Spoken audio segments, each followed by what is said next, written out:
समुच्चय बोधक शब्द। समुच्चय बोधक शब्द वे कहलाते हैं जो दो शब्दों, दो उपवाक्यों या दो वाक्यों को जोड़ते हैं। ऐसे शब्दों को समुच्चय बोधक शब्द कहते हैं। उदाहरण देखिए, दिनेश और महेश कल मेरे घर आए थे। यहाँ पर दिनेश और महेश, इन दोनों को जोड़ने वाला शब्द क्या है? और।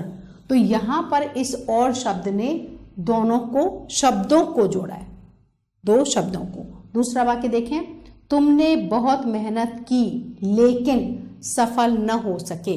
यहाँ पर ये लेकिन शब्द दो वाक्यों को जोड़ रहा है।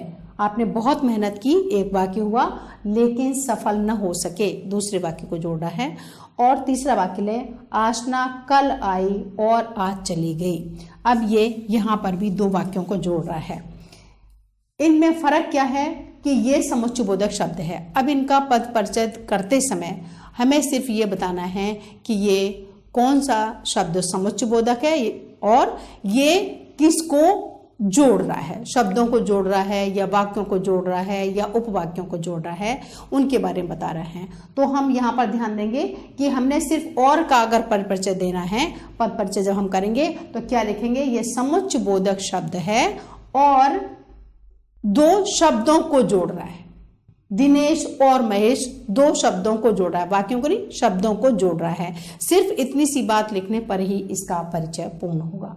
दूसरे वाक्य में हमने देखा, तुमने बहुत मेहनत की लेकिन सफल न हो सके। अब जो लेकिन शब्द है, इसने क्या बता दिया कि मेहनत तो बहुत की लेकिन आप सफल नहीं हुए। तो ये दो वाक्यों को जोड़ रहा है और साथ में क्या होता है कि अपोजिट यानी विपरीत वाक्य हैं, तो वो उन दोनों को भी जोड़ा है कि मेहनत की है लेकिन सफल नहीं हुए। तो ये दो वाक्यों को जोड़ने वाला ये शब्द समुच्चय बोधक शब्द है और दो वाक्यों को जोड़ रहा है जो विपरीत हैं।